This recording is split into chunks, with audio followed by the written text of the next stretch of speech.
नमस्कार, मैं हूं पवन त्यागी। कर्नाटक का नाटक खत्म नहीं हो रहा है। कर्नाटक में एक बार फिर जो वहां के उप मुख्यमंत्री हैं डीके शिव कुमार, उन्होंने एक बार फिर से सिद्धारमैया जो मुख्यमंत्री हैं उन पर प्रहार किया है। उन्होंने एक भरी सभा में यह कह दिया कि जिस तरह से सिद्धारमैया एक स्टील का पुल बनाने का प्रोजेक्ट था उसको लेकर के पीछे हट गए, अगर मैं मुख्यमंत्री होता तो मैं कतई पीछे नहीं हटता। अब इस बयान के कई अर्थ लगाए जा रहे हैं। एक तरफ तो वो सिद्धारमैया पर प्रहार कर रहे हैं सीधा सीधा कि ये एक कमजोर मुख्यमंत्री है, मैं पावरफुल व्यक्ति हूं, मेरे डिसीजन ठीक है, लेकिन इसको लेकर के आपको बता दूं एक डैमेज कंट्रोल करने की कोशिश की जा रही है। इसमें प्रियांक खड़गे जो कि मल्लिकार्जुन खड़गे के बेटे हैं, वो कह रहे हैं इनका मतलब ये नहीं था, इनका मतलब ये था कि मैं ज़्यादा जो है हिम्मत वाला हूं। उस तरह की बातें की जा रही हैं। वो तो कोर्ट ने रोक लगा दी थी, जनता सड़क पर उतर गई थी, जनता की भावनाओं का ख्याल रखने के लिए सिद्धारमैया ने वो मामला वापस लिया। लेकिन मामला इतना भर नहीं है, ये पहली बार भी नहीं है कि डीके शिव कुमार सिद्धारमैया के विरोध में कोई बयान दिया हो। ये पहली बार नहीं, इसके पहले एक बार और उन्होंने ऐसी सभा में कहा, देखिए यहाँ जो चुनाव हुए जनता ने मुझे ही मुख्यमंत्री के लिए वोट दिया था, लेकिन ऊपर से एक आदेश आया, उस आदेश का पालन मुझे करना पड़ा, जिसके कारण मुझे मुख्यमंत्री पद की कुर्सी छोड़नी पड़ी। अब इस तरह के बयान जब आ रहे हैं तो ये कहा जा रहा है, कहीं ना कहीं इससे ये तो पता लगता ही है, आम आदमी भी समझ रहा है कि भाई डीके शिव कुमार जो रह रहकर इस तरह के बयान कर रहे हैं, उनके अंदर की भावना बाहर आ रही है। उनको लग रहा है कि यार मुख्यमंत्री तो मैं ही होना चाहिए। सिद्धारमैया को कमजोर बताना, उस पर प्रहार करना, भाई एक सीएम है, एक डिप्टी सीएम है, और इस तरह से जो डीके शिव कुमार हैं वो सिद्धारमैया पर लगातार प्रहार कर रहे हैं। और अब जिस तरह की चीजें वहां कर्नाटक से आ रही हैं, आपको बताएं इन्होंने 10 किलो चावल देने की बात की थी, अब कहा जा रहा है कि हम तो जी 5 किलो के पैसे देंगे, और वो भी वो पीडीएफ राशन कार्ड धारक को जो दिया जाता है 34 रुपए किलो, उसके हिसाब से परिवार के मुखिया को यूनिट के हिसाब से हम पैसे देंगे। अब वो कैसे पहले एंट्री होगी, पहले पैसे दिए जाएंगे, और जो कांग्रेस का ट्रैक रिकॉर्ड है उसके आधार पे आप जानते ही हैं कि राजीव गांधी खुद कह चुके हैं कि हमारी सरकार में 1 रुपया केंद्र से भेजते हैं तो 15 पैसे जनता तक पहुंचते हैं। उसी तरह से अब सिद्धारमैया करने वाले हैं, ऐसा जनता सोच रही है। बहरहाल पहले इन्होंने कहा था हर परिवार को 10 किलो चावल देंगे, तो जनता ये भी सवाल कर रही है कि अब आपने ये जो पीडीएफ राशन कार्ड वाली कंडीशन कहां से लगा दी। इसका मतलब तो आप के कुछ ही लोगों को ये पैसे देंगे, और वो पैसा भी कब मिलेगा? कह रहे साहब जुलाई से देना शुरू कर देंगे। जुलाई से आप कैसे दे देंगे? क्या आपके पास सभी परिवारों के खाते लिखे हुए हैं? सभी परिवारों के मुखिया को आप देने की बात कर रहे हैं, क्या सभी परिवारों के मुखिया के खाते बैंकों में हैं? अब ये सब जो घपला घोटाला चल रहा है, इसी बीच कोई मंत्री बयान दे देता है कि साहब भैंस कट सकती है तो गाय क्यों नहीं कट सकती। कोई मंत्री बयान दे रहा है, जो प्रियांक खड़गे हैं उन्होंने तो ये कह दिया बजरंग दल के लोगों को लात मार के जेल में बंद कर दो।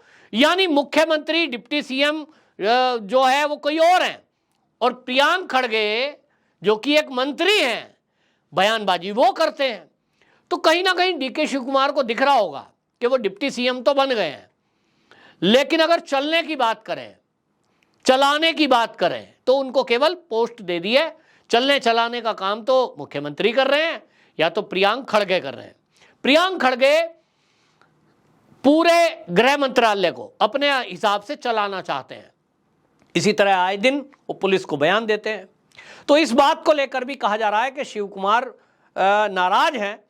और दूसरी तरफ हालांकि उनके ऊपर भ्रष्टाचार के कुछ केस हैं, भ्रष्टाचार की बातें कही जा रही हैं, लेकिन भारतीय जनता पार्टी को ये जो लगता है कि भाई ये जो सरकार है, कहीं ना कहीं जिस एजेंडे पर चली है, सरकार बनी उसके तुरंत बाद हिजाब को लेकर बात आई, फिर गो हत्या पर प्रतिबंध हटाने की बात आ गई, फिर बजरंग दल आरएसएस के कार्यकर्ताओं को जेल में आप डाल देंगे फर्जी केस लगाकर।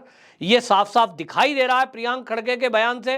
बीजेपी को लगता है कि अगर कहीं ना कहीं ये सरकार रहेगी तो ये तुष्टीकरण करेगी, और उसका नुकसान भारतीय जनता पार्टी के कार्यकर्ताओं, संघ के कार्यकर्ताओं को, सनातनी लोगों को होगा। जिस तरह से हम देख रहे हैं कि देखिए पश्चिम बंगाल में टीएमसी की सरकार है, जिस तरह के अत्याचार वहां हो रहे हैं, थाने में कोई सुनने वाला नहीं है। अगर ये कहे कोई जाकर वहां बीजेपी का कार्यकर्ता या कोई विश्व हिंदू परिषद का कार्यकर्ता कि मेरे खिलाफ अत्याचार हुआ है, मेरे घर को जला दिया है, हिंसा हुई है, और नाम आ जाए टीएमसी का, तो वहां कुछ होता नहीं है। ठीक इसी तरह कांग्रेस शासित राज्यों का भी हाल है।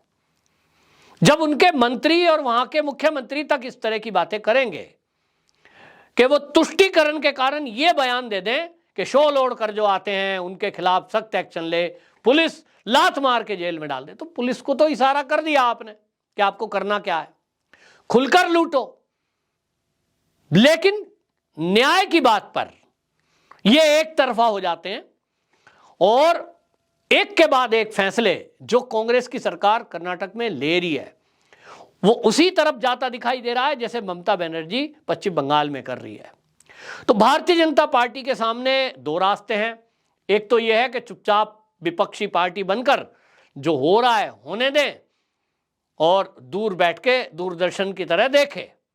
दूसरा तरीका यह है कि डीके शिव कुमार, जिनकी इच्छा सीएम बनने की है और इसके कारण से कहीं ना कहीं अगर डिप्टी सीएम भाजपा का हो जाता है तो यह तो हो जाएगा कि जो तुष्टीकरण कांग्रेस की इस समय वर्तमान सरकार कर्नाटक में कर रही है वो बंद होगी, और जो जनता के पैसे की लूट की ये तैयारी चल रही है कि कहीं 5 किलो चावल के नाम पर पैसे दे देंगे। अब चावल भी दे देंगे तो भी आपने तो 10 किलो कहा था भाई, तो 10 किलो आपने वो जो केंद्र का 5 किलो मिल रहा है उससे अलग ही कहा था ना, तो आप उससे अलग दो।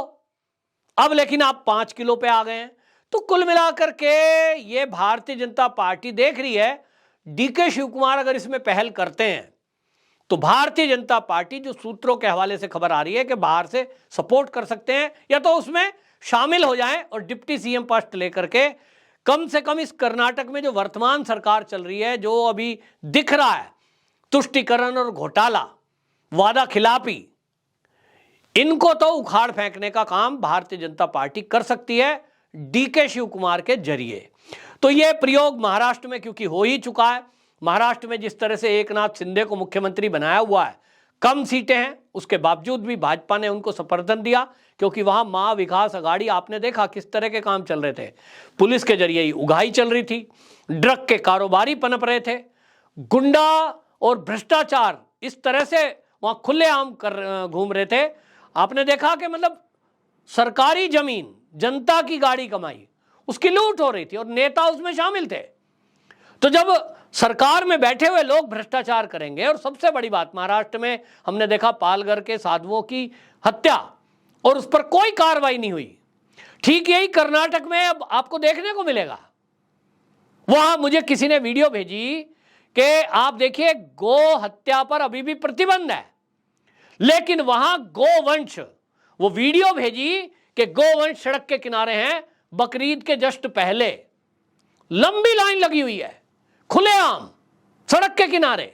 इसका मतलब ये जो गोवंश प्रतिबंध लगा हुआ है, ये गाय काटी गई है। तो ये क्यों हो रहा है? क्योंकि सरकार ने एक विशेष धर्म के लोगों को तुष्टीकरण करने के लिए खुली छुट्टी दे दी है, और कांग्रेस का यही एजेंडा है, लोगों को लड़ाओ, एक वर्ग को तुष्ट करो तो दूसरा अपने आप ही असंतुष्ट रहेगा, और असंतुष्टि रहेगी तो आक्रोश पनपेगा, आक्रोश पनपेगा तो लड़ाइयां होंगी। और यही अंग्रेजों वाली नीति कांग्रेस ने पकड़ी हुई है, फूट डालो राज करो। तो कुल मिलाकर के मामला खराब है, और इस खराब मामले में अब डीके शिव कुमार जिस तरह से बयानबाजी कर रहे हैं, उनकी बयानबाजी से लग रहा है कि पार्टी आला कमान उनके ऊपर कोई एक्शन ले, डीके सिद्धारमैया कोई बयान दे और वो वहां से बाहर का किनारा करे।